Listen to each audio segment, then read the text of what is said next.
அருமையான ஒரு செய்தியை கொடுத்தார். மனசுல இருக்கா?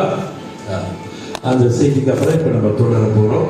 நான் என்னுடைய செய்தியை தொடர்வதற்கு முன்பாக நம்ம எல்லாரும் எந்த ஆவியானவரால் நிரப்பப்பட வேண்டும்.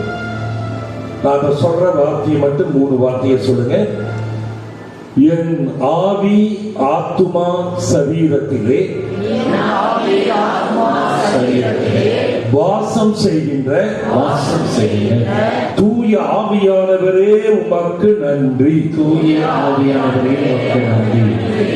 என் ஆவி ஆத்துமா சரீரத்திலே தங்கி வாழுகின்ற தூய ஆவியானவரே உமக்கு நன்றி. தங்கி வாழுகின்ற தூய ஆவியானவரே உமக்கு நன்றி. எல்லாரும் வாய்க்கிறது சொல்லணும். அப்பதான் ஆவியானவர் தங்குவார். என் ஆவி ஆத்துமா சரீரத்திலே எல்லாரும் வாய் திறந்தீங்களா? எல்லாரும் வாய் திறந்து சொல்லணும்.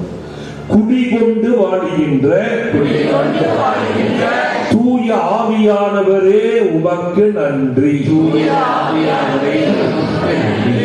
தினமும் இதெல்லாம் நான் ஒரு 50 முறை தினமும் இதை சொல்லுவேன்.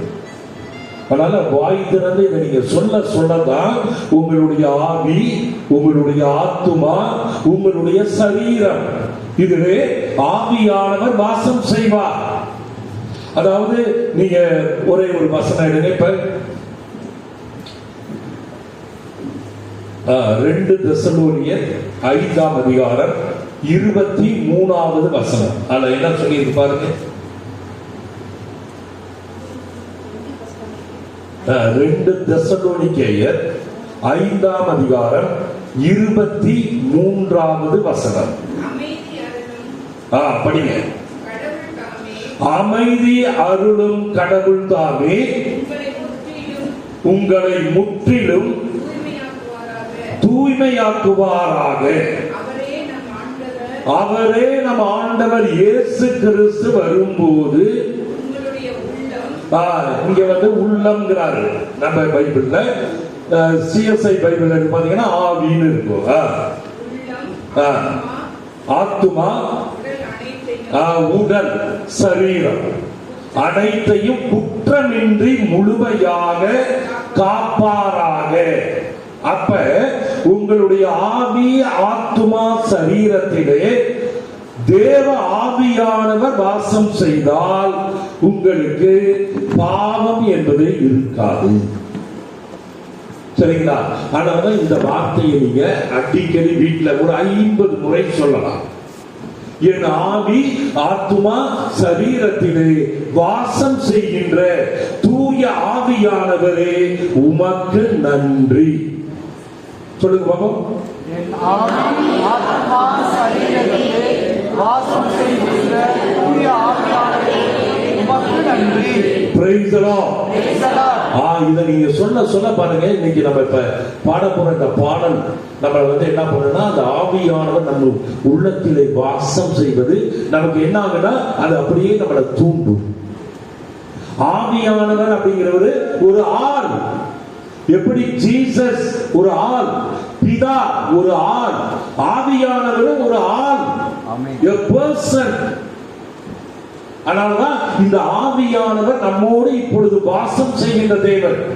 உலகம் முடியும் வரை என்னாலும் என்ன சொன்னாரு? உங்களோடு இருக்கிறேன், நான் உங்களுக்கு துணையாளரை அனுப்புவேன்.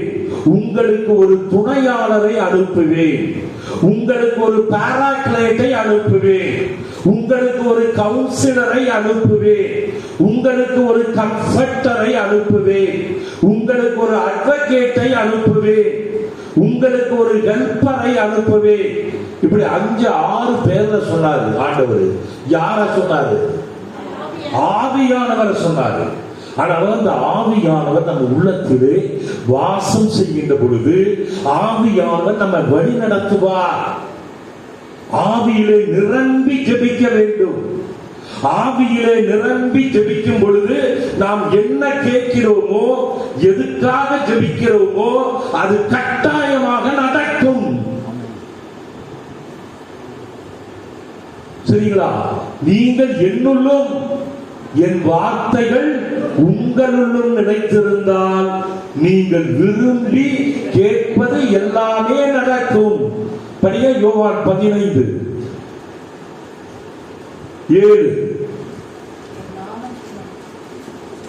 யோவான் 15:7 படிங்க. நீங்கள் என்னுள்ளும் என் வார்த்தைகள் உங்களுள்ளும் நிலைத்திருந்தால் நீங்கள் விரும்பி கேட்பதெல்லாம் நடக்கும். சொல்றாரா இல்லையா? அப்ப இந்த வசனங்கள் உள்ளத்திலே ஆழத்திலே போவதற்கு ஆவியானவர் உள்ளே இருக்க வேண்டும். ஆவியானவர் உள்ளே இருந்தால்தான் வசனங்கள் நீங்க ஒரு தடவை படிச்சோன்னா அது மனப்படமாயிடும். Praise the Lord. Hallelujah. அப்படியே ஆண்டவரை அப்படியே பைபிளை வச்சுட்டு இப்ப நம்ம ஒரு பாடல் பாடி ஆவியானவருடைய வல்லமை, ஆவியானவருடைய ஆற்றல், மகிமையின் ஆவி, வல்லமையின் ஆவி, மாட்சிமையின் ஆவி இப்பொழுது இந்த இடத்தை சூழ்ந்து கொள்ளட்டும். இங்கு இருக்கின்ற ஒவ்வொரு பிள்ளைகளுடைய உடலிலே, ஆவியிலே, ஆத்மாவிலே வந்து இறங்கட்டும். ஆண்டவரே, உங்களுடைய வல்லமையின் ஆவி இப்பொழுது இங்கு இந்த பிள்ளைகள் மத்தியிலே வாசம் செய்யட்டும். ஆண்டவரே,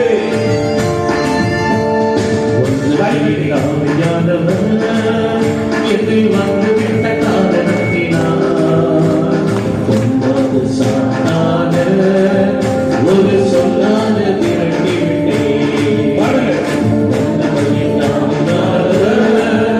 எதில் வந்து விட்ட காரணத்தினால் ஒன்றாவது சாத்தான ஒரு சொல்லாத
ஆவியானவருடைய வல்லமை நம்ம மத்தியிலே வாசம் செய்கிறது. ஆவியானவர் நம்மோடு இருக்கிறார், நம்மோடு வாழ்கிறார். ஒவ்வொருவருக்கும் ஆண்டவர் வந்துள்ளார். ஆண்டவருடைய வல்லமை நம்மோடு இருக்கிறது. அவருடைய மகிமையின் ஆவி நம்மோடு இருக்கிறது. மாட்சிமையின் ஆவி நம்மோடு இருக்கிறது. நம்மை திடப்படுத்துகின்றார். நம்மை இதோ நம்மோடு வாழ்ந்து கொண்டிருக்கிறார். நம்முடைய ஆவி ஆத்மா சரீரத்திலே நம்மோடு இருக்கிறார். நமக்கு வேண்டிய அனைத்தையும் இந்த உலக ஆசீர்வாதங்களை உடனடியாக கொடுப்பார். நாம் அவரை மட்டுமே நோக்கி ஜெபிக்க வேண்டும். அவர் மட்டுமே நம்முடைய தேவன். அவர் நம்மோடு வாழுகின்ற தேவன். அவர் இனி வாழ்வது நான் அல்ல, இயேசு கிறிஸ்து என்னில் வாழ்கிறார். இனி வாழ்வது நான் அல்ல, இயேசு கிறிஸ்து என்னில் வாழ்கிறார். அவர் நம்மோடு இருக்கிறார். எனக்கு வலுவூட்டுகின்ற இயேசு கிறிஸ்துவின் துணையை கொண்டு எதையுமே செய்ய எனக்கு ஆற்றல் உண்டு. எனக்கு வலுவூட்டுகின்றார் என் ஆண்டவர் இயேசு. அவர் எனக்கு வல்லமை தருகின்றார். அவர் என்னோடு வாழுகின்ற தேவன். என்னை ஒருபோதும் மறவாத தேவன். உன்னை நான் என் உள்ள கைகளிலே பதிந்து வைத்துள்ளேன். உன்னை நான் என் உள்ள கைகளிலே பதிந்து வைத்துள்ளேன். ஆண்டவர் இயேசு எனக்காக வகுத்திருக்கும் திட்டங்கள் வல்லமையான எதிர்காலத்தையும் நம்பிக்கையையும் எனக்கு அளிப்பதற்கான நல் வாழ்வின் திட்டங்களை அன்றி கேடு விளைவிப்பதற்கான திட்டங்கள் அல்ல என்று சொல்லுகின்றார். உங்களுக்காக ஆண்டவரை தேடி அவருக்காக இன்று காலை 10 மணியிலிருந்து மதியம் 2 மணி வரை அவருக்காக செலவழிக்கும் இந்த நேரம் வீண் போகாது. இந்த நேரத்திலே உங்களுக்கு வேண்டிய அந்த உலக செல்வத்தை அவர் கொடுப்பார். நீ இன்றைக்கு உன்னுடைய ஆபீஸில் உன்னுடைய ஸ்கூலிலே லீவு போட்டுவிட்டு வந்தாலும், உன்னுடைய தொழிலை விட்டுவிட்டு வந்தாலும், அவருடைய அன்பினால் ஈர்க்கப்பட்ட நீ உனக்கு நான் வேண்டிய செல்வத்தை, இன்று நீ சம்பாதிக்கக்கூடிய பணத்தை 2 மடங்காக திருப்பி கொடுப்பேன் என்கிறார். Praise the Lord. Hallelujah. Hallelujah. Hallelujah. Hallelujah. Hallelujah. Hallelujah. Hallelujah. Hallelujah. அன்பார்ந்த பிள்ளைகளே, தேவ ஆவியினுடைய வல்லமை இன்று நான் நல்லா உணர்ந்தேன். நிறைய பேர் இன்னைக்கு உணர்ந்து அந்நிய பாஷையிலே பேசக்கூடிய அந்த வல்லமையை கொடுத்தார். நம்மோடு வாழ்கிறார். அந்த நம்பிக்கை நமக்கு வரணும். அந்த விசுவாசம் நம்மளுடைய மத்தியிலே இருக்க வேண்டும். அப்ப அந்த விசுவாசத்தோடு ஜெபிக்க நம்முடைய காரியங்கள் அனைத்தும் நடைபெறும். Praise the Lord. Hallelujah. Brother Zakariya சொன்ன மாதிரி அந்த இறை வார்த்தை நம்ம உள்ளத்திலே போக வேண்டும். அவருக்கு ஒரு பிரதர் சக்கரியாவை பெருமைப்படுத்தி அவருக்கு எல்லாம் சேர்ந்து ஒரு கைத்தட்டை கொடுக்கிறோம்.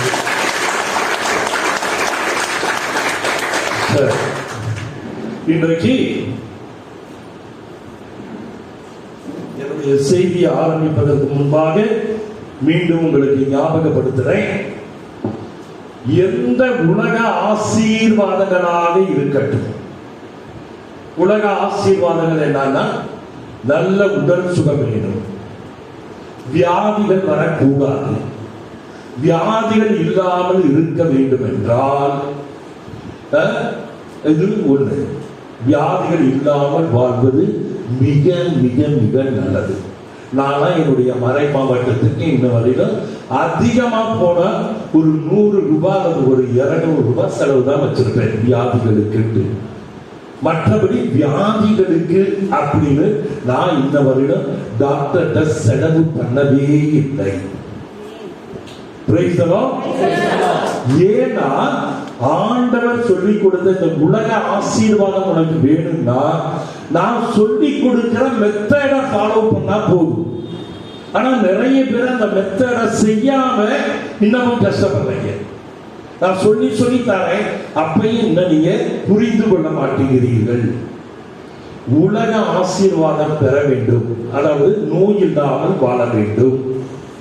உங்களுக்கு ஏதோ பண பிரச்சனை இருக்கு, அது தீர வேண்டும், பணம் வர வேண்டும், அல்லது குழந்தை பாக்கியம் கிடைக்க வேண்டும், அல்லது திருமணம் தடைகள் உடைக்கப்பட்டு உங்க பிள்ளைக்கு திருமணம் நடக்க வேண்டும், அல்லது வேலை கிடைக்க வேண்டும், அல்லது உங்களுக்கு வர வேண்டிய சொத்து சரியா வரல அப்படிங்கிறதுக்கு என்ன செய்யணும்? நான் சொல்லிக் கொடுத்த வசனத்தை வாய் திறந்து சத்தமாக அறிக்கையிட வேண்டும்.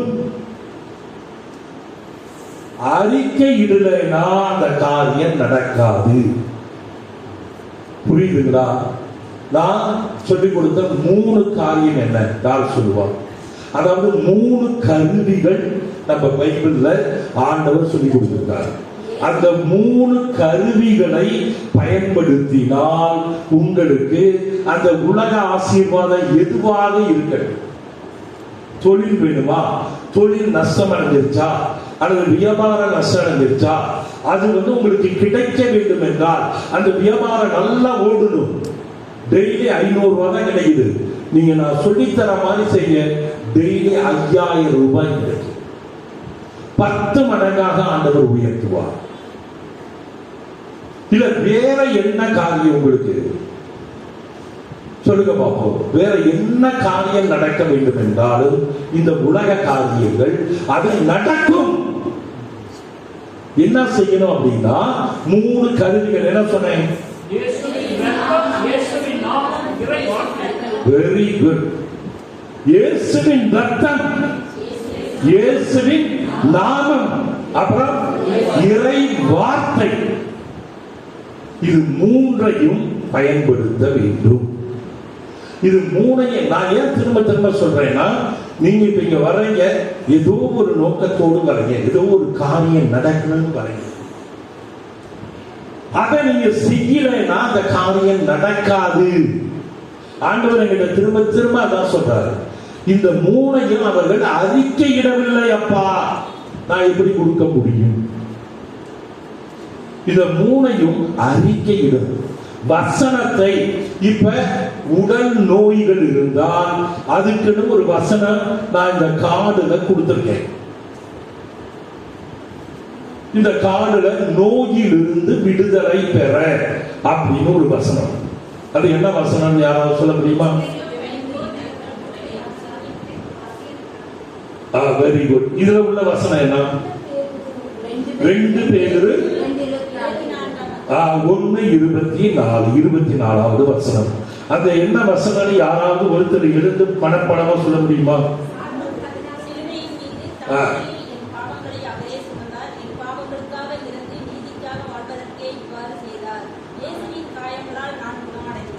Very good.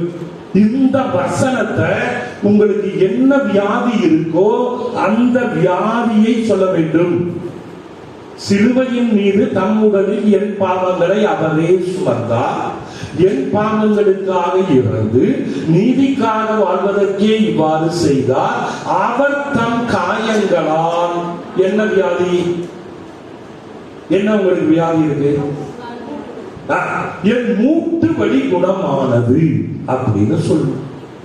50 முறை சொன்னீங்களா? டெய்லி சொன்னீங்கன்னா அந்த மூட்டு வலி உடனே போயிடும். டெய்லி சொல்லிக்கிட்டே. இப்ப ஏறக்குறைய 2 மாசம் இங்க வரீங்க.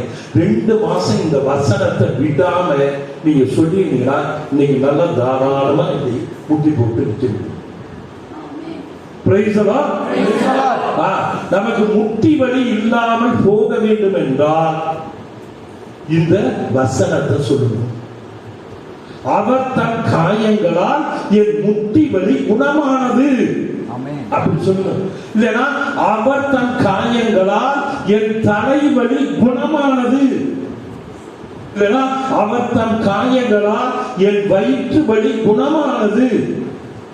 என்ன பிரச்சனையோ அந்த வியாதியை சொல்ல வேண்டும். இங்க வியாதியே எனக்கு வியாதியே இல்ல ஃபாதர் அப்படின்னு சொல்றவங்க கை தூக்குங்க பாப்போம். எனக்கு வியாதியே இல்லை, எந்த வியாதியும் கிடையாது, நான் இந்த வசனத்தை சொல்ல வேண்டிய அவசியம் இல்லை, நான் கை தூக்குறேன்.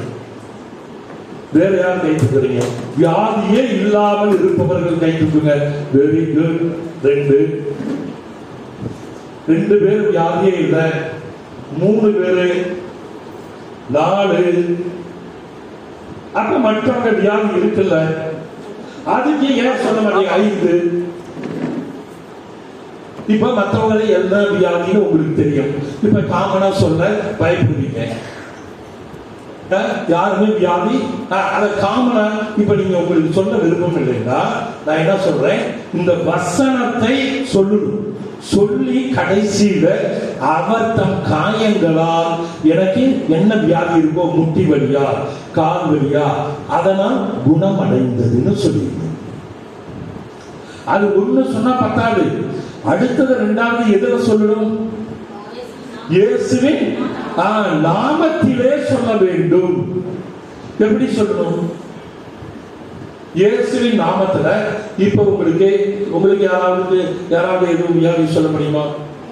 உங்களுக்கு என்ன பண்ணுது? தைராய்டு. ஓகே, இப்ப தைராய்டு இருக்கு.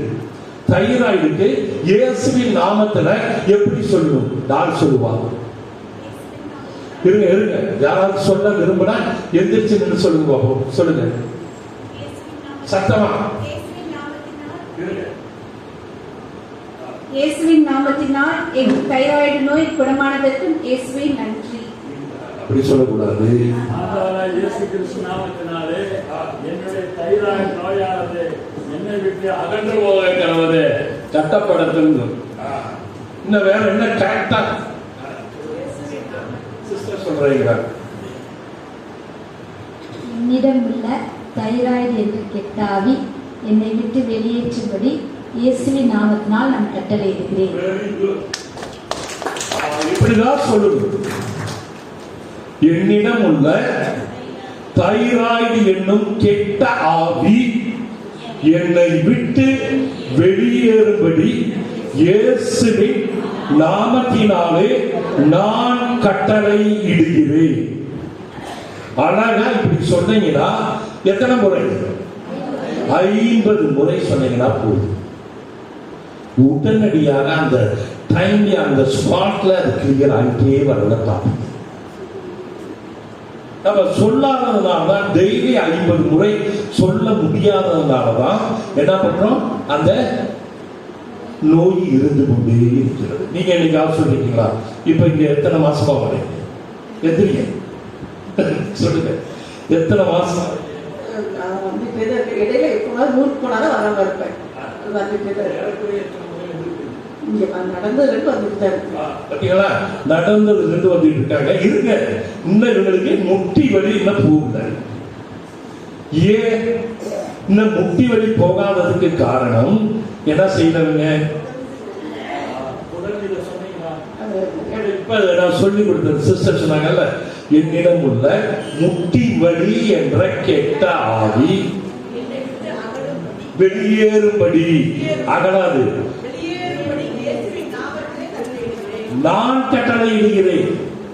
அதாவது நீங்க ஒரு வார்த்தை விட்டுட்டாங்க பிசாசு, ஆண்டவரே அவங்க நான்கிற வார்த்தையை சொல்லுது ஆண்டவரே, அதனால நான் போக மாட்டேன் ஆண்டவரே, அவங்களோட தான் இருப்பேன் ஆண்டவரே அப்படின்னு சொல்லுவோம். Praise the Lord. Hallelujah. இது மாதிரி 50 முறை சொன்னீங்களா?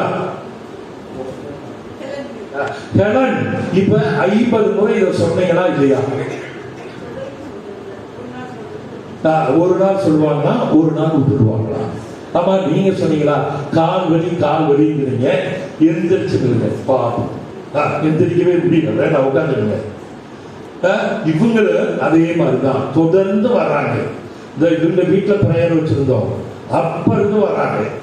ஆனா இன்னும் கால் இவங்களுக்கு நடக்க முடியல. ஒரே காரணம் என்ன தெரியுமா?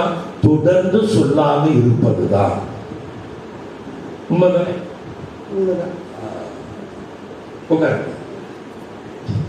அப்ப இதை நீங்க தொடர்ந்து செஞ்சிருந்தா, நான் உங்ககிட்ட ₹1,00,000 சேலஞ்ச் பண்றேன், இல்ல ₹1,00,00,000 சேலஞ்ச் பண்றேன். எனக்கு கோடி இல்ல, யாருக்காவது கடன் வாங்கி கொடுத்துறேன். இதை செய்தீர்கள் என்றால் உடனடியாக நிச்சயமாக நடக்கும். சொல்லுங்க, கை தூக்குறாரு, பண்றீங்களா? கை தூக்குறீங்க. சரி, அப்ப இது இரண்டாவது. மூன்றாவது என்ன? மூணாவது என்ன செய்யணும்? இயேசுவின் ரத்தத்தினால், ஒரே வழி, மறைக்கவே முடியாது. இயேசுவின் ரத்தத்தினால் என் முட்டி வலி குணமானது. அவ்வளவுதான். இத சொல்லி பாருங்க. இந்த மூணையும் வரிசையா 50 முறை ஒரு ஜெபமான ஃபுல்லா இத சொன்னீங்கன்னா உங்க முட்டி வலி அடுத்த முறை வர்றப்ப இருக்காது. சேலஞ்ச். எவ்வளவு? ஒரு 5000 ரூபாய். ஏன்னா எங்க ஊழியருக்கு நல்லா இருக்கும். இதை நீங்க ஆனா சொல்லணும். சொல்லாம ஃபாதர் இன்னமும் ஆகல அப்படின்னு சொன்னீங்கன்னா ஆகல. டெய்லி இது மூணையும் 50 முறை விடாம சொல்றீங்க. வசனம் இயேசுவின் நாமத்தினால், இயேசுவின் நாமம், வசனம், இரண்டாவது நாமத்தினால், மூன்றாவது ரத்தத்தினால். இது மூணையும் சொல்லி அடுத்த மாசம் வரப்ப முட்டி வலி இல்ல பார்த்தா நான் முட்டங்கால் போட்டு காட்டுறேன். ஏன்னா வந்து பிரயோஜனம் இல்லை. வந்து காரியம் நடக்கணும். நடக்கல அப்படின்னா என்ன ஆண்டவர்கிட்ட வந்துட்டே இருக்கிற அவர் ஒண்ணுமே செய்ய மாட்டாரு அப்படின்னு நீங்க சொல்லக்கூடாது. ஆனா ஆண்டவர் என்ன சொல்ற? நான் செய்யறதுக்கு ரெடி. ஆனா என் பிள்ளைகள் சொல்றது இல்லை. சொன்னால் கட்டாயம் நடக்கும். சரியா? ஞாபகம் வச்சுக்கோங்க. அடுத்த மாசம் 27ஆம் தேதி வருது, சனிக்கிழமை, 4வது சனிக்கிழமை. 4வது சனிக்கிழமை ஹெலன் எனக்கு முட்டி வலி இல்லைன்னு சாட்சி சொல்லுவாங்க. இங்க வந்து ஆண்டவருக்கு முன்னால முழங்கால் படியிடுவாங்க. இப்போ முட்டி போடுறது கஷ்டம் தானே? Praise the Lord. எல்லாரும் கை தட்டுவோம் ஆண்டவருக்கு.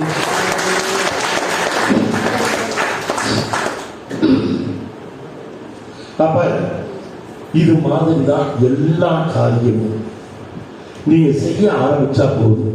ஆனா உங்க மேல சாபத்தின் ஆவின்னு ஒன்று இருந்ததுன்னா அது சீக்கிரம் குணமாக விடாது. அதுக்கு என்ன பண்ணணும்?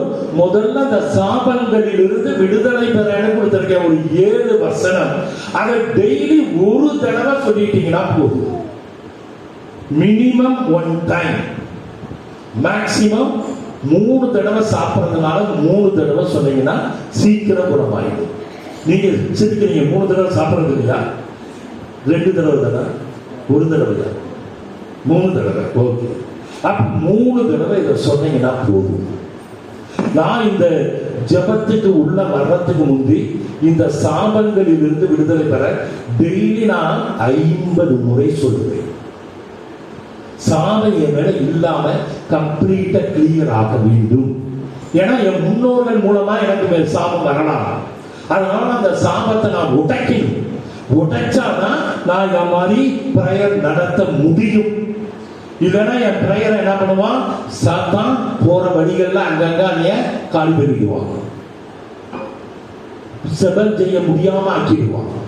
அதனாலதான் இந்த சாபத்தின் ஆவிங்கிற 7 வசனத்தை அட்லீஸ்ட் நீங்க டெய்லி ஒரு முறை சொல்ல வேண்டும்.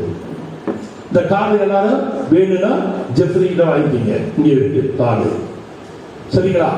புரியுதா? இப்ப இத நல்லா புரிஞ்சுதா? திரும்ப திரும்ப சொல்றேன்.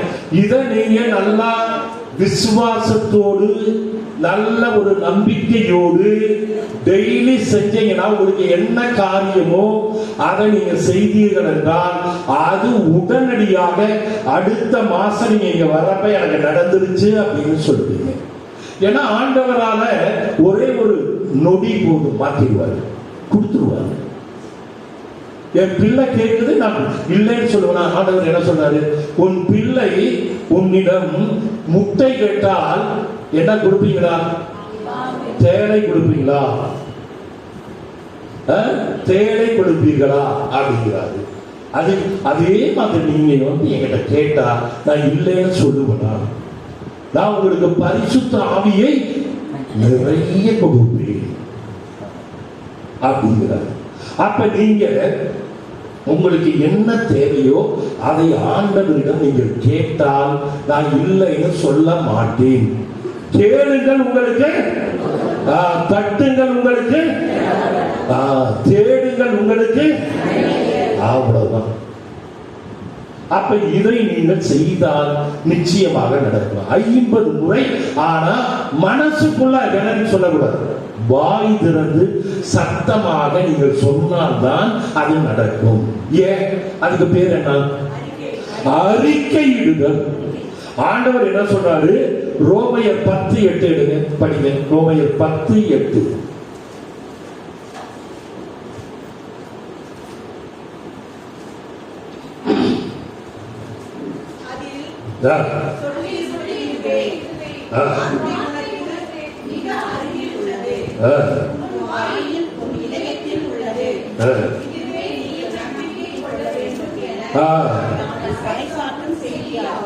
வாயில இருக்கு, உன்னுடைய இதயத்தில் இருக்கு.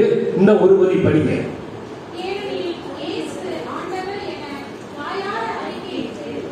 வாயார அறிக்கையிட்டு போதுமா? வாயார அறிக்கையிட வேண்டும். அதுதான் மெயின். யாரெல்லாம் வாயார அறிக்கை இடுகிறீர்களோ அவர்களுக்கு இந்த காரியம் எதுவாக இருந்தாலும் நடந்துவிடும். வாயார வாய் திறந்து சத்தமா சொல்ல கஷ்டமா? கிடையவே கிடையாது. அதனால வாய் திறந்து சத்தமா அறிக்கை இட்டீர்கள் என்றால் அந்த காரியம் என்னவோ அது உடனடியாக நடந்து விடும். நான் முன்னையே உங்களுக்கு ஒரு தடவை சொல்லி கொடுத்திருக்கேன். இந்த 3 வல்லமையின் கருவிகள், இதுக்கு பேரே வல்லமையின் கருவிகள், ஆண்டவரால் கொடுக்கப்பட்ட ஆற்றலின் கருவிகள். இந்த 3 கருவிகள் எதது? ஆண்டவருடைய வசனம். வசனத்துக்கு இருக்கிற பவர் வேற எதுக்கும் இல்லை. இந்த வசனத்தை நீங்க பைபிளை தயவு செய்து டெய்லி படிக்க ஆரம்பிங்க. பைபிள் இருக்கா? ஏன் பைபிள் கொண்டு வர தூக்க முடியா? பைபிள் இதுல வச்சுக்கலாமே, போன்ல. அதுலயே படிக்க போன்ல இருக்கு. அது ஏன்னா பைபிள் இருந்தால்தான், அந்த வசனம் இருந்தால்தான் உங்களால வாழ முடியும். ஆண்டவர் என்ன சொல்றாரு? என் வார்த்தை உயிர் உள்ளது. எபிரேயர் 12:4. என் வார்த்தை உயிர் உள்ளது, ஆற்றல் மிக்கது அப்படின்றாரு. இந்த வார்த்தை எப்படி? ஏசாயா என்ன சொல்றாரு? என்னுடைய ஆண்டவருடைய வார்த்தை சம்மட்டி போன்றது, எந்த ஒரு பெரும் கல்லையும் உடைத்து விடும். என் வார்த்தை தீ, ஃபயர் போன்றது, அதுவும் உடைத்து தள்ளிடுது, எரிச்சு தள்ளிடு. அதனால உனக்கு எதிராக பிசாசு செய்யக்கூடிய அனைத்து காரியங்களையும் எரிக்க வேண்டும் என்றால் ஆண்டவருடைய வார்த்தையை பயன்படுத்து, வசனத்தை பயன்படுத்து. ஆண்டவருடைய வசனம் உன் வாயிலே இருந்தால் உன்னுடைய காரியம் நடந்து விடும். அடுத்ததா இந்த 3 சொல்லிட்டேன். வார்த்தை, நாமம், இயேசுவின் வசனம், இயேசுவின் நாமம், இயேசுவின் ரத்தம். இன்னும் 3 நான் உங்களுக்கு சொல்லி இருக்கேன். யாருக்காவது ஞாபகம் இருக்கா? இங்க வந்தப்ப இன்னும் ஒரு 3 உங்களுக்கு சப்போர்ட்டாக இருப்பது அப்படின்னு சொன்னேன். யாருக்கு ஞாபகம் இருக்கு? சொல்லுங்க பார்ப்போம். இன்னும் ஒரு 3 சேர்த்து உங்களுக்கு நான் சொல்லி கொடுத்தேன். 1, வெள்ளிக்கிழமைகளிலே என்ன செய்யணும்? ஃபாஸ்டிங். ஃபாஸ்டிங் பிரேயர், உபவாச ஜெபம் மிக மிக முக்கியம். இப்ப இந்த 3ஐயும் வெள்ளிக்கிழமை உபவாசம் இருந்து வாய் திறந்து சத்தமாக அறிக்கையிட்டீர்கள் என்றால் அந்த காரியம் நடக்க ஆரம்பித்து விடும். உபவாசம் அதாவது உபவாச ஜெபம் உங்களுக்கு இடத்தை கொடுக்கும், வெற்றியை கொடுக்கும். ஃபாஸ்டிங் பிரேயர் அப்படிங்கறத பத்தி நான் சொல்லியிருக்கேன். ஃபாஸ்டிங் எப்படி இருக்கணும்? காலை 6 மணியிலிருந்து மாலை 6 மணி வரை நிறைய என்ன பண்ணணும், ஜூஸ் குடிக்கணும், பால் குடிக்கணும், டீ குடிக்கணும், காபி குடிக்கணும். அதான் உபவாசம்.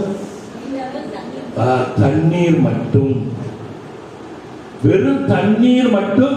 காலை 6 மணியிலிருந்து மாலை 6 மணி வரை தண்ணி மட்டும் குடிச்சிட்டு இருப்பதுதான் ஃபாஸ்டிங். அது இருந்துட்டு அப்ப அந்த நாளிலே அதிகமாக இந்த வசனங்களை, இப்பொழுது உங்களுக்கு என்ன தேவையோ அந்த வசனத்தை சொல்லுவது, அந்த நாமத்திலே விரட்டுவது, அந்த இரத்தத்திலே நடந்து விட்டது என்று நம்புவது. இதை செய்தோம் என்றால் அந்த ஃபாஸ்டிங் பிரேயர், உபவாச ஜெபம், நான் சொல்லிக் கொடுத்த இந்த காரியம் உடனடியாக நடைபெறும். உடனடியாக நடைபெறும். ஒருத்தவங்க, ஒரு அம்மா, ஒரு கொஞ்சம் சின்ன வயசு தான் அவங்களுக்கு, அவங்க காலேஜ் படிக்கிறாங்க, ஒரு பிஎஸ்சி ஃபர்ஸ்ட் இயர் தான் படிச்சிருந்தாங்க.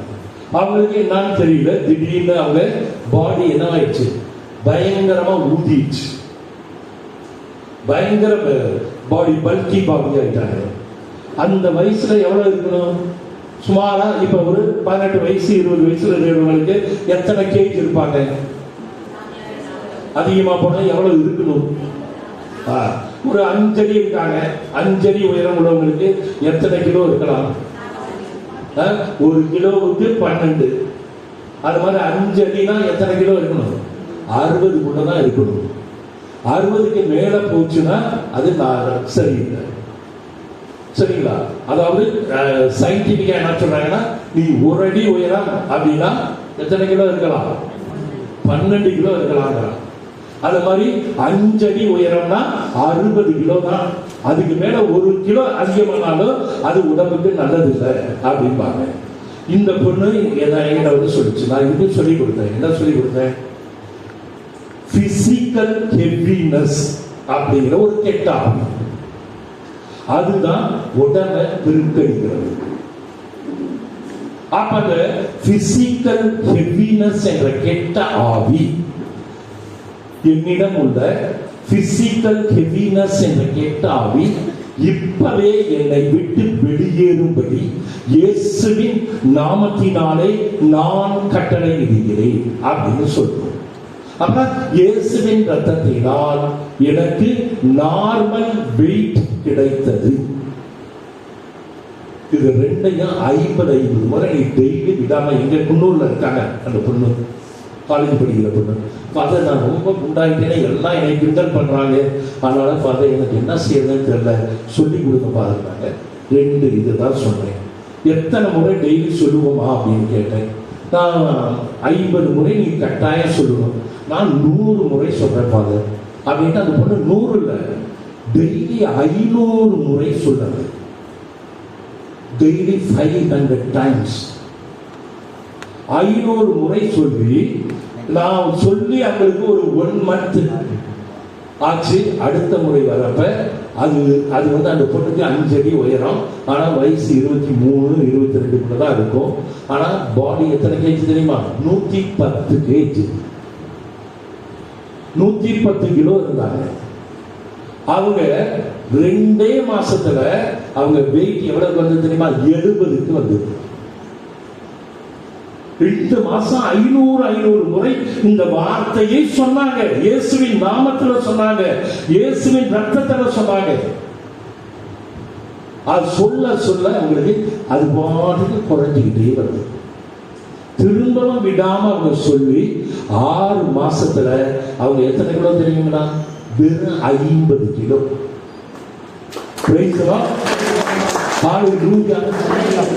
இது உண்மையான நடந்த காரியம். வரையிலும் அந்த பொண்ணை காட்டுது.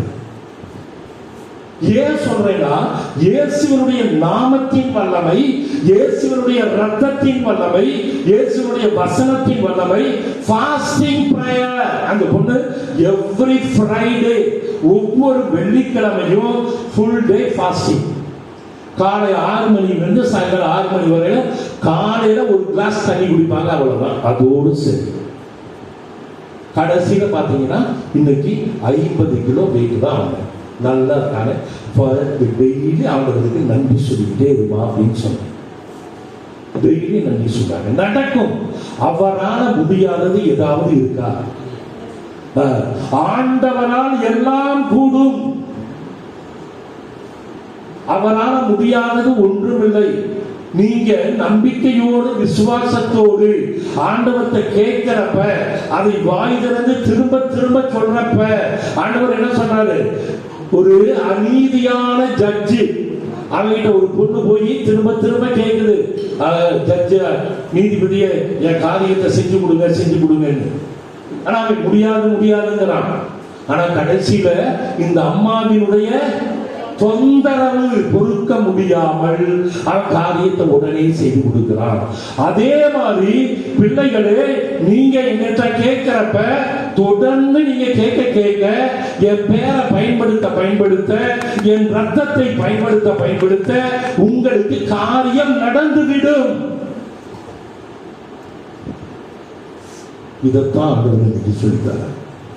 உலக ஆசீர்வாதத்தை பெற இப்ப 4வது பாயிண்ட் என்ன அப்படின்னா, இந்த 3ஓட சேர்த்து வெள்ளிக்கிழமைகளிலே உபவாசம் இருந்து இந்த காரியத்தை ஜெபித்து பாருங்கள்.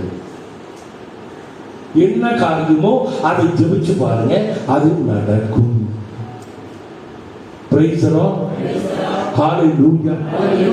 ஒருத்தருக்கு 15 வருடமாக சர்ப்பத்தின் ஆவி தெரியுமா? சர்ப்பத்தின் ஆவி. சர்ப்பம்னா என்ன? பாம்பு, பாம்பின் ஆவி. The spirit of serpent, the spirit of python, அதுக்கு பேரு தான் சர்ப்பத்தின் ஆவின்னு பேரு. பெங்களூர்ல இருக்காரு, பேரு சாம்சன். அவரு நாங்க பெங்களூர் போயிருந்தேன் பிரேயர் மீட்டிங்க்கு. அவர் சொன்னாரு, ஃபாதர் 15 வருஷமாக நான் சர்ப்பத்தின் ஆவியான கஷ்டப்படுறேன். ஒண்ணுமே பண்ண முடியல. திடீர்னு இப்ப அவருக்கு வீட்டுல தூங்கவே முடியாது. மனைவி யாராவது ஜெபம் பண்ணா உடனே எந்திரிச்சு பாம்பாற மாதிரி ஆடிக்கிட்டே இருப்பார். இந்த இடுப்பு, இந்த கை, இதெல்லாம் பயங்கர வலி. அப்ப நான் போயிருந்தப்ப நான் அவரோட உட்கார்ந்து இந்த இதுகளை சொல்லி கொடுத்தேன். என்ன சொல்லி கொடுத்தேன்? என்னிடம் உள்ள சர்ப்பத்தின் ஆவி என் சரீரத்தை விட்டு உடனடியாக வெளியேறும்படி இயேசுவின் நாமத்தினாலே நான் கட்டளையிடுகிறேன். அப்புறம் இன்னொன்று சொல்லி கொடுத்திருக்கேன். இந்த அட்டையில இருக்கு பாருங்க. ஆட்டுக்குட்டியானவர் இயேசு சிந்திய இரத்தத்தினாலும் நான் பகர்ந்த வார்த்தையின் சாட்சியாலும் நான் சாத்தானை ஜெயித்து விட்டேன். I overcome Satan by the precious blood of Jesus and by the word of my testimony. இந்த வசனத்தையும் சொல்லிக் கொடுத்தேன். இது ஒரு வசனம். எதுல இருக்கு?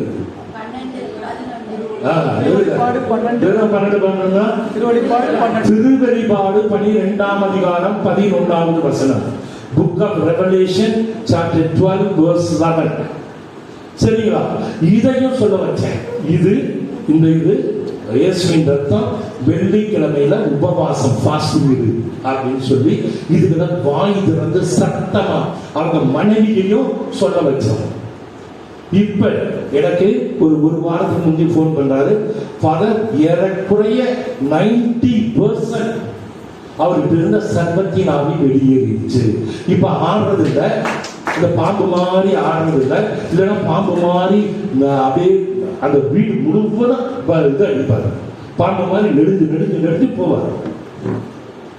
அப்ப அவர் மேல தலையில கை வச்சு அவருக்கு அவ்வளவு நேரம் 1 மணி 2 மணி நேரம் ஜெபிச்சு சொல்லி கொடுத்து அதை திரும்ப நீங்க சொல்லுங்க சொல்ல வச்சது.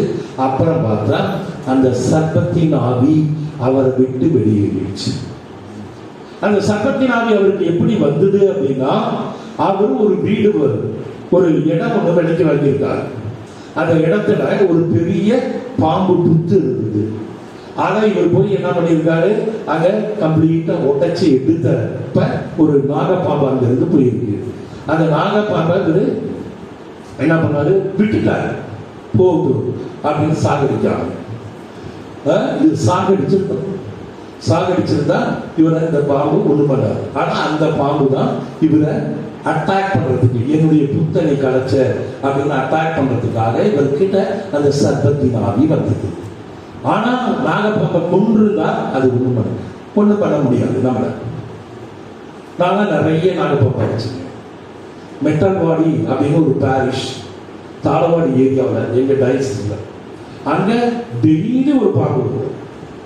நான் இருக்கிற பிரிஸ்பிட்டரி, நான் இருக்கிற ஃபாதர் வீட்டில், ஏன்னா பக்கத்துல ஃபுல்லா எல்லாம் மலைகளும் வயல்களும் தோட்டங்களும் தான். அப்ப இப்ப கொஞ்சம் எல்லாம் மாறிட்டு வந்துருச்சு. நான் இருந்தப்ப 86 இருந்தேன்.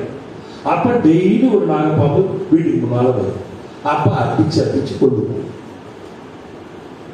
அப்ப இந்த சர்ப்பத்தின் ஆவியை அங்கிருந்து வெளியேற்ற உதவி செய்தது இந்த நாடு தான். வசனம், இயேசுவின் நாமம், இயேசுவின் ரத்தம், அப்புறம் ஃபாஸ்டிங் பிரேயர். இந்த நாளை நான் உங்களுக்கு சொல்லி கொடுத்துருக்கேன். ஃபாஸ்டிங் எப்படி இருக்கணும், ஆண்டவர் எப்பப்பெல்லாம் ஃபாஸ்டிங் இருக்க சொன்னாரு அப்படிங்கிறத பற்றி சொன்னேன். நாலு அடுத்தது 5வதாக நான் இன்னொன்று சொல்லி கொடுத்தேன், ஞாபகம் இருக்கா? இப்ப கூட நம்ம பாடினோமே, என்னது, எதை பத்தி பாடினா, பரிசுத்த ஆவியானவர், the Holy Spirit. ஆவியானவர் நம்மோடு வாசம் செய்ய வேண்டும். ஆவியானவர் நம்மோடு வாசம் செய்தால் நம்ம சொல்ற பிரேயர் என்னவா இருக்கும்? பயங்கர பவர்ஃபுல்லாக, வல்லமை உள்ளதாக, ஆற்றல் உள்ளதாக இருக்கும். Praise the Lord. நான் தண்ணி குடிச்சுக்கிறேன்.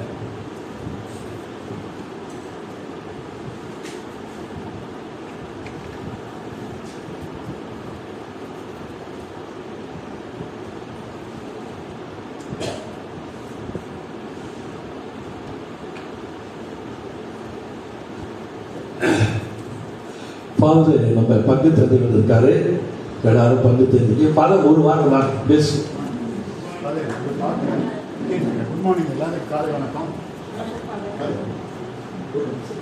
தந்தை அவர்களுக்கும் வந்திருக்கின்ற அனைத்து நம்பிக்கையாளர்களுக்கும் காலை வணக்கம். ஆண்டவர் இயேசுவின் நாமத்தில் வாழ்த்துக்களும் ஜெபங்களும். இந்த 4வது சனிக்கிழமை நடைபெறுகிற இந்த ஒரு முழுமையான ஈடுபாட்டோடு பங்கேற்று இந்த கூட்டத்தில் நீங்கள் ஆசீர்வாதம் பெற வேண்டும் என்று நாங்கள் ஒவ்வொருவரும் அதற்காக ஜெபிக்கிறோம். இந்த கூட்டத்தில் வந்திருக்கிற நீங்கள் அனைவரும் எல்லோரும் வீடு திரும்பும் போது வெறுங்கையராய் அல்ல, ஆண்டவருடைய அருளால் திரும்ப வேண்டும். இந்த பணியை செய்கிற நம் அருள் தந்தை ஜெயபால் அவர்களுக்காகவும் நாம் ஜெபிக்க வேண்டும்.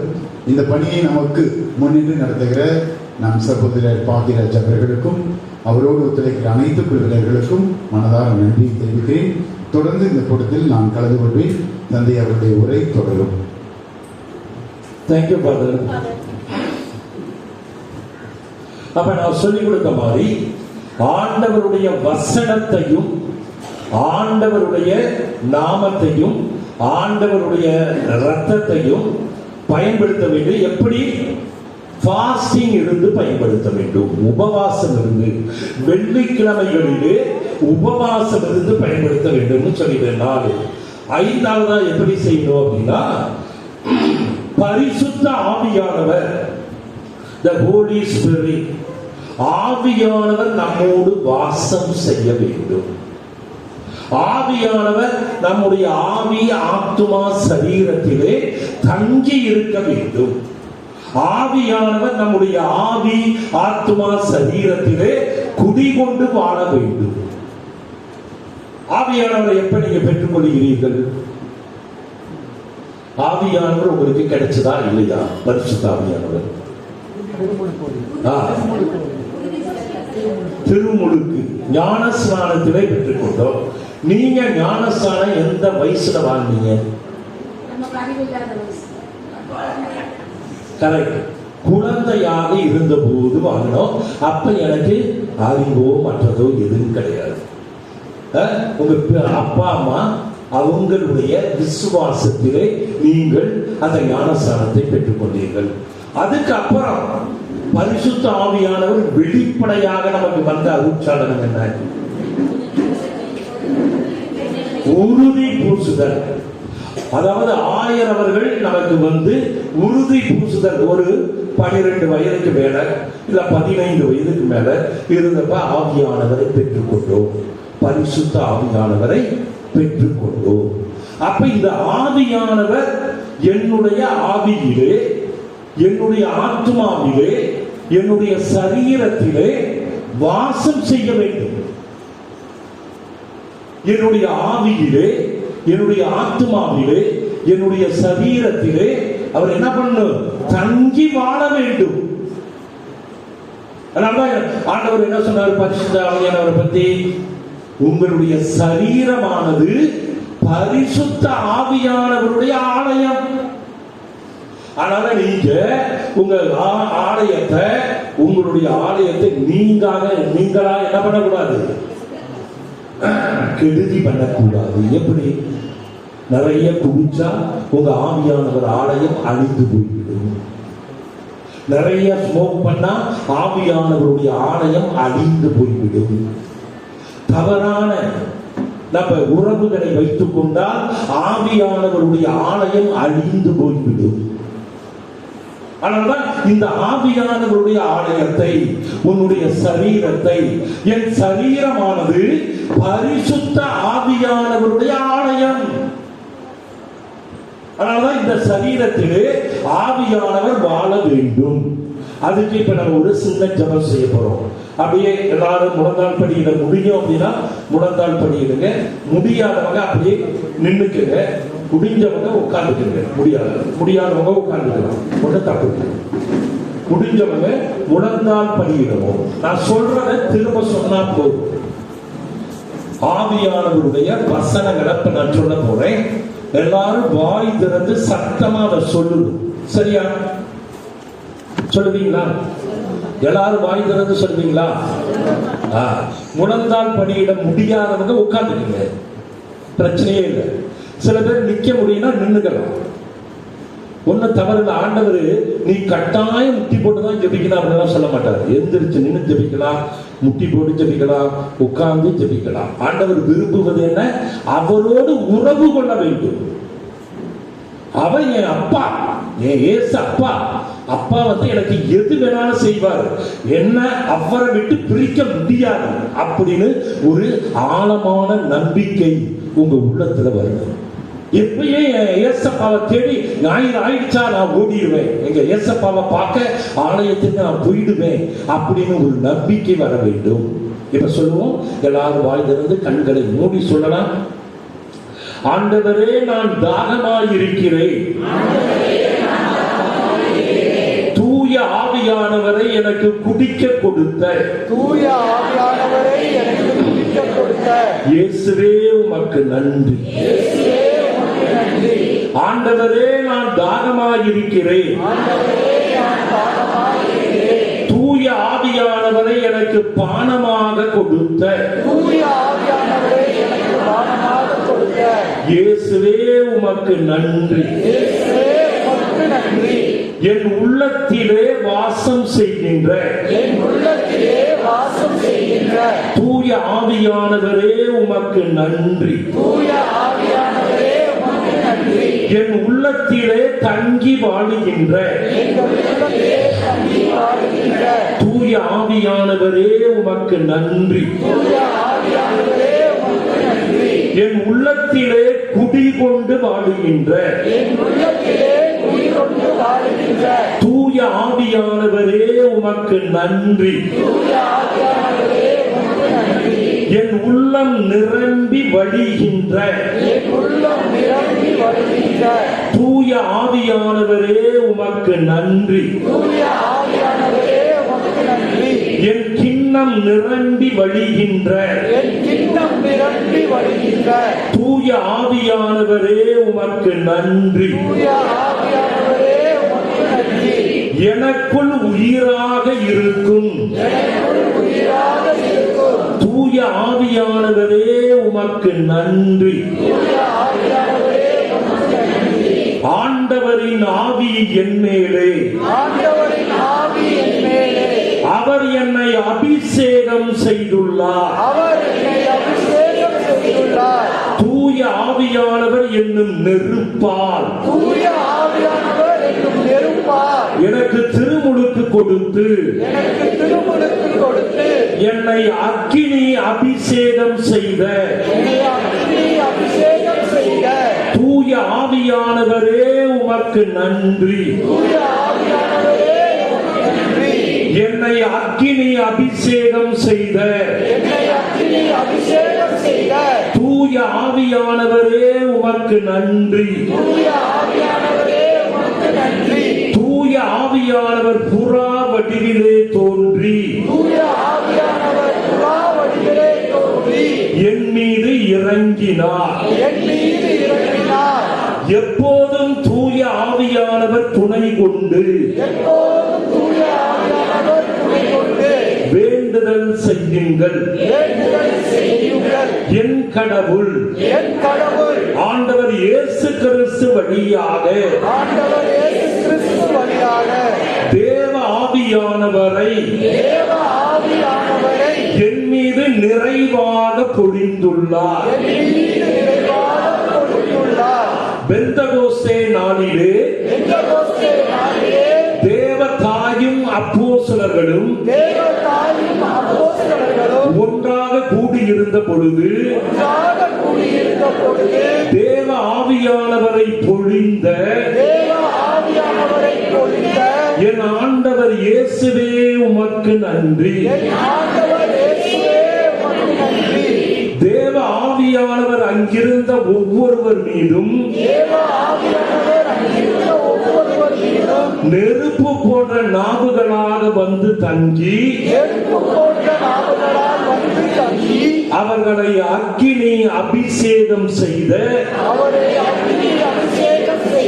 தூய ஆவியானவரே உமக்கு நன்றி. என்னையும் அக்கினி அபிஷேகம் செய்த தூய ஆவியானவரே உமக்கு நன்றி. என் சரீரமானது பரிசுத்த ஆவியானவருடைய ஆலயம். என் உள்ளத்திலே தேவ ஆவியானவர் பெருக்கெடுத்து ஓடும் ஆறாக வருவார். எனக்கு பிதாவை பற்றிய எல்லா உண்மைகளையும் எடுத்து சொல்லுகின்ற தூய ஆவியானவரே உமக்கு நன்றி. என்னை நிறை உண்மையிலே வழி நடத்துகின்ற தூய ஆவியானவரே உமக்கு நன்றி. அவர் தாமாக எதையும் பேச மாட்டார். என்னிடமிருந்து கேட்பவற்றையே பேசுவார் என்ற இயேசுவே உமக்கு நன்றி. தேவ ஆவியானவர் எப்போதும் ஆண்டவர் இயேசுவை மாட்சிமைப்படுத்துவார். என் பாராக்லேட்டான தூய ஆவியானவரே உமக்கு நன்றி. என் கவுன்சிலரான தூய ஆவியானவரே உமக்கு நன்றி. என் கம்ஃபர்டரான தூய ஆவியானவரே உமக்கு நன்றி. என் ஹெல்ப்பரான தூய ஆவியானவரே உமக்கு நன்றி. என் அட்வொகேட்டான தூய ஆவியானவரே உமக்கு நன்றி. என் துணையாளரான தூய ஆவியானவரே உமக்கு நன்றி. தூய ஆவியானவரால் பிறப்பவர் தூய ஆவியானவருடைய இயல்பை கொண்டிருப்பர். ஒருவன் தண்ணீரினாலும் தூய ஆவியானவராலும் பிறந்தான் அன்றி இறை ஆட்சிக்கு உட்பட இயலாது. கடவுள் கடவுளின் வார்த்தைகளை பேசுவோருக்கு கடவுள் அபரிமிதமான அருட்கொடைகளை வழங்குகின்றார். மரணத்திலிருந்து இயேசு கிறிஸ்துவை உயிர்ப்பித்த கடவுளின் ஆவி எனக்குள் வாழ்கின்றார். கடவுளின் ஆவியால் இயக்கப்படுகிறவர்கள் ஊழியர்களை கொண்டிராமல் மாமிச இச்சைகளை கொண்டிராமல் ஆவிக்குரிய இயல்பையே கொண்டிருப்பார்கள். எனக்கு ஆவியானவருடைய வரங்களையும் கொடைகளையும் கனிகளையும் கொடுத்த இயேசுவே உமக்கு நன்றி. எனக்கு ஆவியானவருடைய வெளிப்பாட்டின் கொடைகள், ஞானத்தை கொடுத்த தூய ஆவியானவரே உமக்கு நன்றி.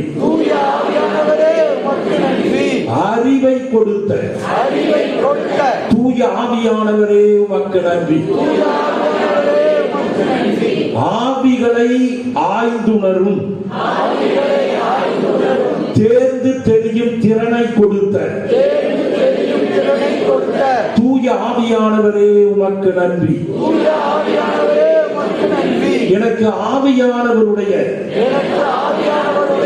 வல்லமையின் கொடைகள் விசுவாசத்தை கொடுத்த இயேசுவே உமக்கு நன்றி. நோயாளிகளை குணமாக்கும் வல்லமை கொடுத்த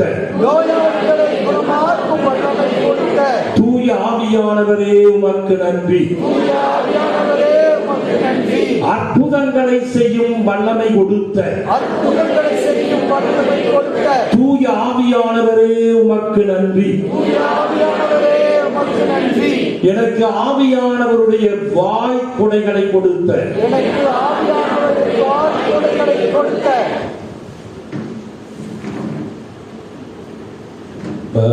அந்நிய மொழியில் பேசும் வரத்தை கொடுத்த தூய ஆவியானவரே உமக்கு நன்றி. அந்நிய மொழியை விளக்கும் திறனை கொடுத்த தூய ஆவியானவரே உமக்கு நன்றி. இறைவாக்கு உரைக்கும் வரத்தை கொடுத்த தூய ஆவியானவரே உமக்கு நன்றி. எனக்கு ஆவியானவருடைய கனிகளான love, joy, peace, faithfulness, goodness, kindness, patience, humility, self-control கொடுத்த என் ஆண்டவர் இயேசுவே உமக்கு நன்றி. ஆவியானவருடைய வல்லமை என்னிலே எப்பொழுதும் செயல்படுவதாக.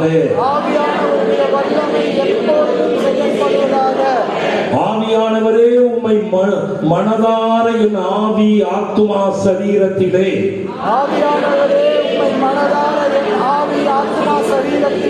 வரவேற்று வைத்துக் கொள்கிறேன். அப்படியே எந்திரிச்சு என்ன சொல்லுங்க? என் ஆவி ஆத்துமா சரீரத்திலே. கைகளை உயர்த்தி, 2 கைகளையும் உயர்த்தி, வாசம் செய்கின்ற தூய ஆவியானவரே உமக்கு நன்றி. என் ஆவி ஆத்துமா சரீரத்திலே தங்கி வாழுகின்ற தூய ஆவியானவரே உமக்கு நன்றி. என் ஆவி ஆத்துமா சரீரத்திலே குடிகொண்டு வாழுகின்ற தூய ஆவியானவரே உமக்கு நன்றி. Praise the Lord. Praise the Lord. Hallelujah. அப்படியே உட்காருங்க. இன்னொரு 15 நிமிடம். அடுத்த நாள் 6வது பொருள். இந்த 6 தான் முக்கியம், வேற எதுவும் அதிகமா சொல்ல மாட்டேன். இந்த 6 தான். 6வது என்ன தெரியுமா? இப்ப 5 சொல்லிட்டேன். என்னென்ன சொன்னேன்? இயேசுவின் வசனம், இயேசுவின் நாமம், இயேசுவின் ரத்தம், ஃபாஸ்டிங் பிரேயர், ஆவியானவர், பரிசுத்த ஆவியானவர். 6வதாக ஒண்ணு என்ன அப்படின்னா, அங்க என்ன பாக்குறீங்க? சிலுவை, கிராஸ், பாடுபட்ட சுரூபம். அந்த சிலுவை நம்மோடு இருக்க வேண்டும்.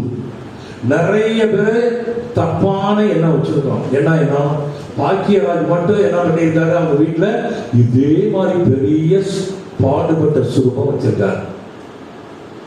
அது கட்டாயம் தேவை. ஆனா நிறைய பேர் பாடுபட்ட சுரூபம் வச்சா என்ன ஆகுன்னு சொல்லியிருக்காங்க. கஷ்டம் வரும், துன்பம் வரும், கவலை வரும், வீட்டுல எப்ப பார்த்தாலும் கஷ்டம் இருக்கும்னு சொல்றாங்க. கிடையாது. இந்த சிலுவை அதை பத்தி அப்படி சொன்னது யாருன்னா பிசாசு, சாத்தான் தான் அது மாதிரி சொல்லி சிலுவையை மறைக்க முயலுகிறான். அப்ப 6 பொருட்கள் நல்லா ஞாபகம் வச்சுக்கோங்க. இந்த 6ஐயும் நம்ம நல்லா செய்ய ஆரம்பிச்சிட்டோம்னா நம்மள யாரும் ஒன்றும் செய்ய முடியாது. நம்ம ஆண்டவருடைய அபரிவிதமான செல்வ செழிப்பிலே வளர முடியும். இந்த கிராஸ் பத்தி தான் இன்னைக்கு நான் எடுக்கணும்னு வந்தேன். ஆனா ஆண்டவர் இதெல்லாம் சொல்லிட்டு அப்புறம் பேசிக்கலாம் அப்படின்றார். அதனாலதான் இன்னைக்கு இப்படி ஆவியானவர் பத்தி இதை பத்தி எல்லாம் சொல்ல வந்தேன். சிலுவை அப்படின்னா, இந்த சிலுவை அப்படிங்கிறது எந்த நாட்டிலே எங்கே பயன்படுத்தினார்கள்? எந்த நாட்டுல சிலுவை அப்படிங்கிறது? யூத நாடு, பாலஸ்தீன நாடு, இஸ்ரேல் நாட்டிலே இந்த சிலுவையை எதற்காக பயன்படுத்தினார்கள்? மரண தண்டனை கொடுப்பதற்கு இந்த சிலுவையை பயன்படுத்தினார்கள். மரண தண்டனை யாருக்கு கொடுப்பாங்க? குற்றவாளிகள், திருடர்கள். குற்றவாளி யாரு? திருடர்கள், கொள்ளையர்கள், கொலைகாரர்கள், அப்புறம் அரசாங்கத்திற்கு எதிராக தீவிரவாதிகளாக செயல்படுபவர்கள். அவர்களுக்குத்தான் இந்த சிலுவையிலே அவர்களை அறைந்து கொள்ளுவது. அப்ப சிலுவை என்பது யூத நாட்டிலே என்ன சின்னம்? அது தண்டனையின் சின்னம், அவமானத்தின் சின்னம், சாபத்தின் சின்னம். அப்புறம் அதான் மெயின். சாபத்தின் சின்னம், அவமானத்தின் சின்னம், வெட்கத்தின் சின்னம். இந்த சிலுவையில யாராவது அடைந்து கொண்டாங்கன்னா அவங்க அந்த நாட்டிலே இருக்க தகுதியற்றவன், ஆண்டவருக்கு முன்பாக இருக்க தகுதியற்றவன் அப்படின்னு சொல்லுவாங்க. அவமானத்தின் சின்னம். ஆனா ஆண்டவர் இயேசு இந்த சிலுவையை தான், இது அவமானத்தின் சின்னத்தை என்னவா மாத்தினார் தெரியுமா? மீட்பின் சின்னமாக, மகிமையின் சின்னமாக, மாட்சிமையின் அடையாளமாக ஆண்டவர் இதை மாற்றுகின்றார். ஆண்டவருக்கு பக்கத்துல 2 பேர் இருந்தாங்க. அவங்க 2 பேரும் யாரு? திருடர்கள், கள்ளர்கள். அவங்க 2 பேரையும் சிலுவையில அரைஞ்சு கொண்டாங்க. அதுல ஒரு கள்ளர் என்ன சொன்னான்? ஆண்டவரே, நாங்க தண்டிக்கப்படுவது நியாயம். நாங்க இத மாதிரி திருடு பண்ணியிருக்கோம், கொலை பண்ணியிருக்கோம், கொள்ளை அடிச்சிருக்கோம், அரசாங்கத்துக்கு எதிராக நாங்க செயல்பட்டிருக்கோம். ஒரு நல்ல கண்ணன் சொல்றான். ஆனா ஆண்டவரே, நாங்க செஞ்சது தப்புதான், என்னை மன்னிச்சிருங்க ஆண்டவரே. நீங்க உங்க அரசுரிமையோடு வரும்போது என்ன கண்பாருங்க. அப்ப உடனே ஆண்டவர் என்ன சொல்றாரு? இன்றே நீ என்னோடு பரகதியில் இருப்பாய், அதாவது வாழ்வீட்டில் இருப்பாய். யாருமே செத்த உடனே மோட்சத்துக்கு போக முடியாது. அது நல்ல பைபிள் தெளிவா சொல்லுது. எப்ப போவாங்கன்னா, ஏன்னா லாசர் உவமையில ஆண்டவர் என்ன சொல்றாரு? செத்து போன பணக்காரனும் ஏழை லாசர் உவமையில பணக்காரன் எங்க இருக்கான்? பாதாள குழியிலே இருக்கான். ஆனா அந்த ஏழை லாசர் எங்க போறான்? ஆபிரகாமின் மடி.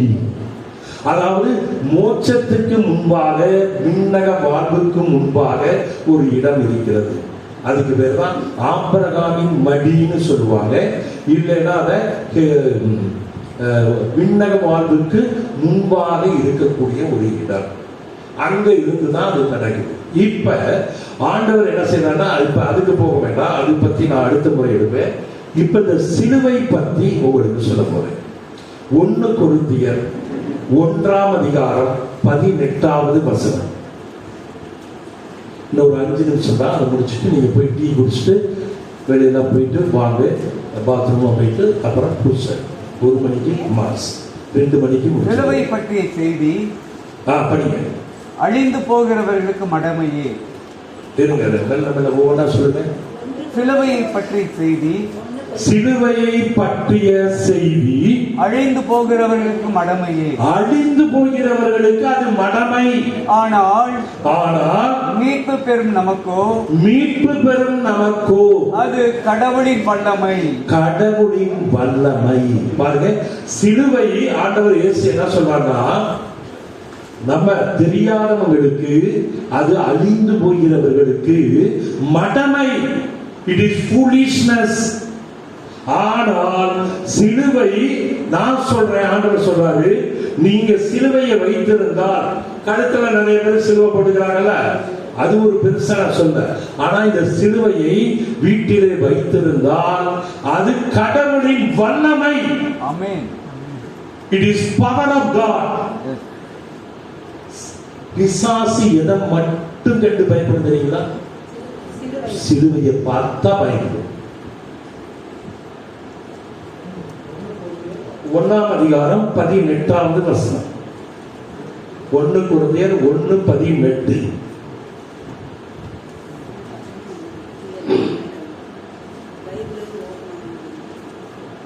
பாத்தீங்களா? கரெக்டா இருக்கா?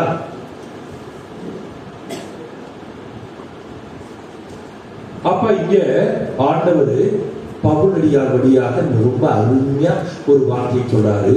சிலுவையை பற்றிய செய்தி, சிலுவை என்பது யாரெல்லாம் அழிந்து போகிறார்களோ அவர்களுக்கு இது மடமை, foolishness. ஆனா உங்களுக்கு சிலுவை என்பது, நம்ம நாட்டில் வாழக்கூடிய பிள்ளைகளுக்கு, இயேசுவை நம்பக்கூடிய பிள்ளைகளுக்கு இது கடவுளின் வல்லமை.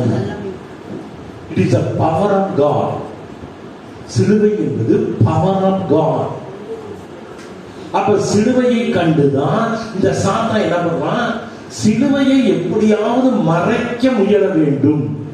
அதுக்குதான் இப்ப ஃப்ரீ மேசன் அப்படின்னு ஒரு சபை இருக்கு, தெரியுமா? யாருக்காவது தெரிஞ்சவங்க கை தூக்குங்க. ஃப்ரீ மேசனரி, ஃப்ரீ மேசன் பார்த்திருக்கீங்களா? உள்ள போயிருக்கீங்களா? ஃப்ரீ மேசன் உங்களுக்கு தெரியுமா? தெரியாது. யாருக்கு தெரியும்? இங்க ஒருத்தருக்கு கூட தெரியல. யாருக்கு தெரியுமா? ஃப்ரீ மேசன் அப்படின்னு ஒரு சபைக்கு போயிருக்கீங்களா?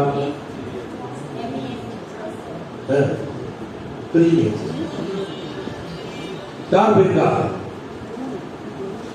ஃப்ரீ மேசன் அப்படின்னா அவங்க யாருன்னா, கருப்பு உடை அணிந்து ஜெபிக்கக்கூடிய ஆளுங்க, சிலுவையை தலைகீழாக வைத்து ஜெபிக்கக்கூடிய ஆட்கள். பாத்தீங்களா?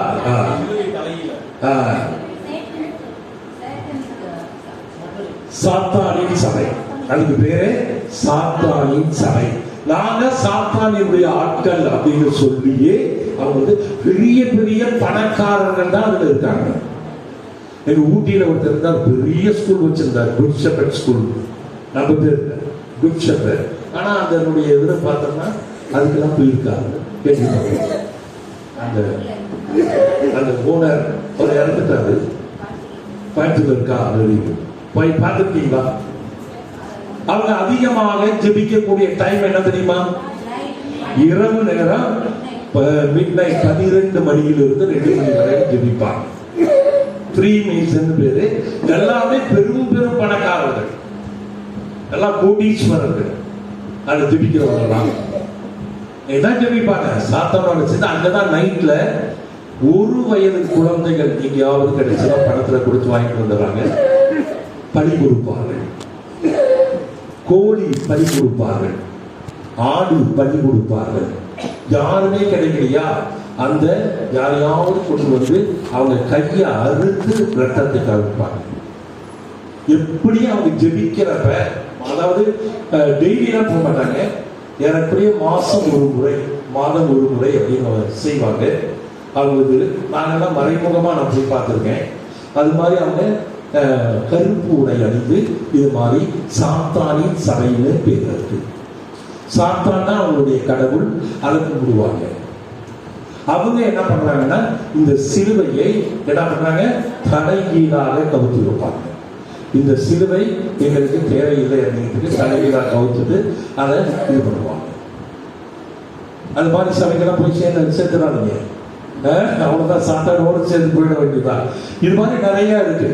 இப்ப நான் முன்னே சொன்னேன், யெகோவா விட்னஸ் தெரியுமா? யாவே சாட்சிகள். யாவே சாட்சிகள் என்ன சொல்லுவாங்க, அவங்க எங்களுக்கு பழைய ஏற்பாடு போதும், இயேசு வேண்டாம், பரிசுத்த ஆவியானவர் வேண்டாம், பிதா மட்டும்தான் எல்லாமே அப்படிம்பாங்க. ஆனா அந்த பிதா யாருப்பாங்க, சாத்தான் தான் எங்க பிதா. வெள்ளப்படவை கட்டிட்டு நிறைய வராங்க. பெந்தகோஸ்தேக்காரங்க சொல்லிட்டாரு, வெள்ளப்படவை கட்டிட்டு வரவங்க யெகோவா விட்னஸ் பேரு. அவங்க நிறைய பேர் வீடுகளுக்கு வராங்க. முக்கியமா கத்தோலிக்க மக்களை பார்த்துதான் உள்ள போவாங்க. யார் வீடு கத்தோலிக்க மக்கள் வீடா இருக்கோ அந்த வீட்டுக்குள்ள போவாங்க. அப்ப இந்த சிலுவை, அவங்களுக்கு சிலுவைலாம் தேவையில்லை. சிலுவைலாம் வீட்டுல வச்சிருந்தீங்கன்னா சிலுவைலாம் எடுத்துருங்க, வைக்காதீங்க அப்படின்பாங்க. பாடங்கள் இயேசு படம் வச்சிருந்தீங்கன்னா கூட ஜீசஸ் படம் தான் வைக்க கூடாது, தூக்கி போட்டுருங்க.